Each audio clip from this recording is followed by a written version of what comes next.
Hello and welcome back to the channel. Before we start, make sure you're in a comfortable place. Maybe sitting, maybe walking, maybe doing something simple. You don't need to understand every word, just relax and listen. Today, we're talking about funny everyday situations that happen when you use English in real life, especially at work, in public places, or with people you don't know very well. These are the moments when your English suddenly disappears, your brain freezes, and you say something completely different from what you planned. Let's start with a very common situation. Imagine it's your first day at a new job. You want to sound confident, professional, and friendly. Your manager asks, "So, how are you finding everything so far?" And you want to say, "It's going well." Simple, right? But instead, you panic for half a second and say, "I'm finding everything." Very interestingly, there is a short silence. Your manager smiles politely. You smile back. Inside your head, you are screaming. You know something is wrong, but you don't know what. This is one of those moments where English surprises you. At work, English can be especially tricky because you want to be polite, clear, and professional at the same time. Someone says, "Let me know if you need anything," and you reply, "Yes, I will know."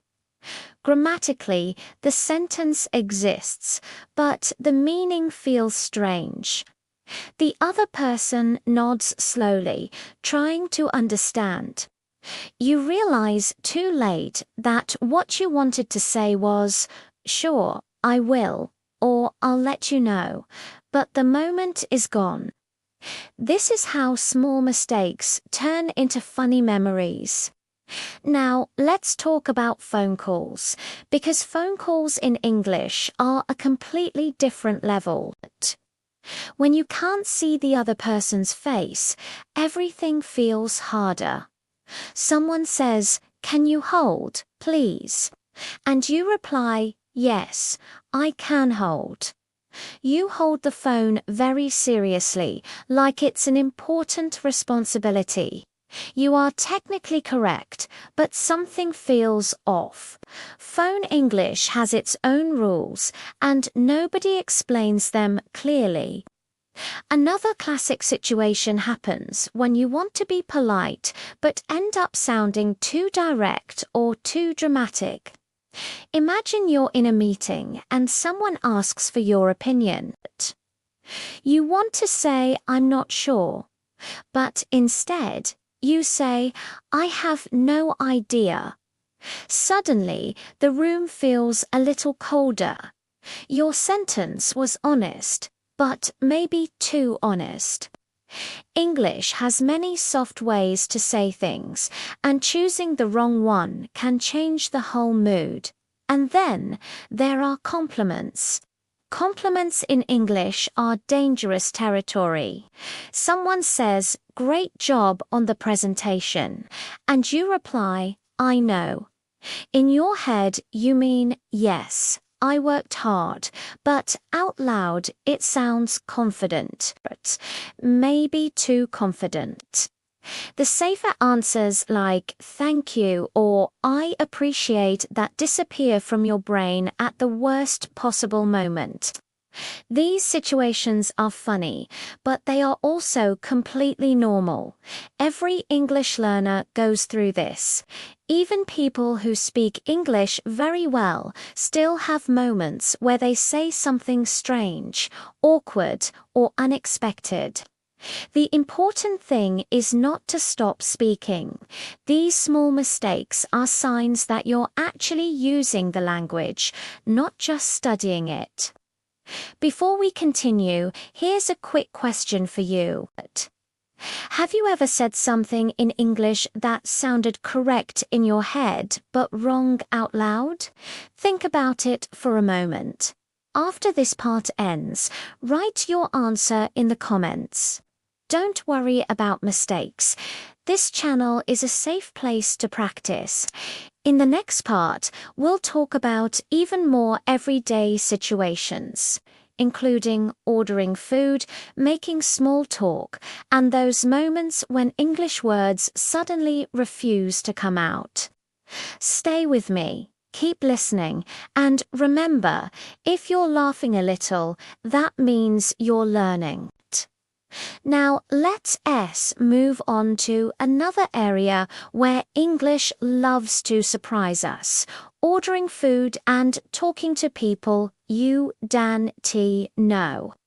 This is where confidence suddenly disappears, even if you practiced the sentence many times in your head. You walk into a cafe feeling ready. You know exactly what you want. The barista smiles and says, "Hi, what can I get for you?" And instead of saying, "Can I have a coffee, please?" you hear yourself say, "I am wanting a coffee." The sentence is not completely wrong, but it sounds strange. The barista doesn't correct you. They never do. They just nod and move on, and you are left wondering why English didn't work the way you expected. Small talk is another challenge. Someone says, "How's it going?" This is not a real question, but English learners don't know that at first. You pause, you think, you start explaining your entire week, your stress, your sleep problems, your plans. The other person listens politely, slowly realizing this conversation is going much deeper than planned. In English, "How's it going?" usually means hello, but nobody tells you that clearly. Then there are jokes. Understanding jokes in a second language feels like solving a puzzle very quickly. Someone makes a joke at work. Everyone laughs. You laugh too, half a second late, hoping nobody notices. Inside your head, you are still translating the sentence. Was it funny? Was it sarcasm? Was it serious? English humor often hides between the words, and missing it can make you feel slightly out of sync with the room. One of the funniest situations happens when you translate directly from your own language. You want to sound friendly, so you say something that sounds normal to you but confusing to others. For example, you want to say you're busy, so you say, "My head is very full today." People look at you with concern. You realize too late that English prefers simpler, clearer expressions like "I'm really busy." Literal translations are honest, but English doesn't always like honesty in that way. Let's talk about meetings again, because meetings create stress even for native speakers. Someone says, "Let's touch base later." You imagine actual touching. Another person says, "We'll circle back to this." You picture people walking in circles. Business English is full of phrases that make no sense if you think too hard. The secret is to accept them without overthinking, even if they sound ridiculous. There's also the famous moment when someone says, "Does that make sense?" And you answer, "Yes, I understand everything," even though you understood maybe 70%. You don't want to stop the conversation. You don't want to look confused. So you smile and move on, promising yourself you'll Google it later. Everyone has done this. Everyone. Now, let me ask you another question. Have you ever laughed at a joke in English even though you didn't fully understand it? Be honest. Think about that moment. After this part, leave a comment and share your experience. Other listeners will recognize themselves in your story. In the next part, we're going to talk about mistakes that happen when you try to be polite, professional, or impressive in English, and somehow end up sounding too serious, too cold, or too confident. These are some of the funniest moments of all, so don't go anywhere. Now, let's talk about politeness in English, because this is where things get confusing very fast. You want to be polite, respectful, and professional, but English has many invisible rules. If you choose the wrong words, you can sound cold, rude, or even angry without meaning to. This is especially common in emails, messages, and short conversations at work. Imagine you need help from a colleague. In your head, you translate directly and write, "Send me the file." The sentence is clear, but in English, it sounds like an order. The polite version is longer and softer. "Could you send me the file when you have a moment?" English often hides politeness inside extra words, and skipping them can change the tone completely. Another common mistake happens with the word actually. Many learners use it when they want to agree, but in English, actually often signals correction or disagreement. Someone says, "So, we're meeting at 10. And you reply, "Actually, yes." The other person feels slightly confused. The word exists, but it doesn't do what you expect it to do. English loves words that look friendly but behave differently. Then there is the problem of sounding too serious. You want to sound professional, so you choose big, formal words. Instead of saying, "I'm tired," you say, "I am experiencing extreme exhaustion." Everyone suddenly worries about your health. Simple English is often better English, but learners don't always believe that. Let's talk about confidence, because English reacts strangely to it. You finally feel confident, so you speak clearly and directly. Someone says, "Do you think this will work?" And you answer, "Yes, it will work." Silence. People look at each other. In English culture, especially in professional settings, confidence is often mixed with softness. A sentence like, "I think it should work," or "It looks like it will work," feels more comfortable to others, even if the meaning is almost the same. There are also moments when English makes you sound too emotional. You want to say something is annoying, so you say, "I hate this." English hears strong emotions very clearly. Words like hate, love, and always sound more intense than learners expect. Suddenly, your small complaint sounds like a dramatic statement. These moments can feel embarrassing, but they are also proof that you are thinking in English. You are not just translating anymore. You are choosing words, testing tones, and learning how meaning changes with small differences. This stage is uncomfortable, but it is also powerful. Quick pause here. Think about the last time you sent an email or message in English and later thought, maybe that sounded too strong. You are not alone. After this part, write in the comments if you've ever experienced that feeling.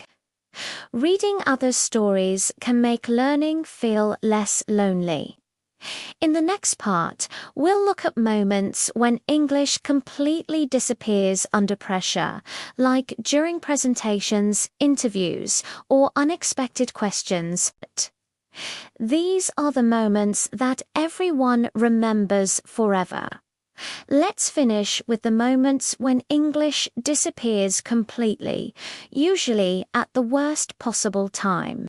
You're in a meeting, a presentation, or a casual conversation, and suddenly someone asks you a question you didn't expect.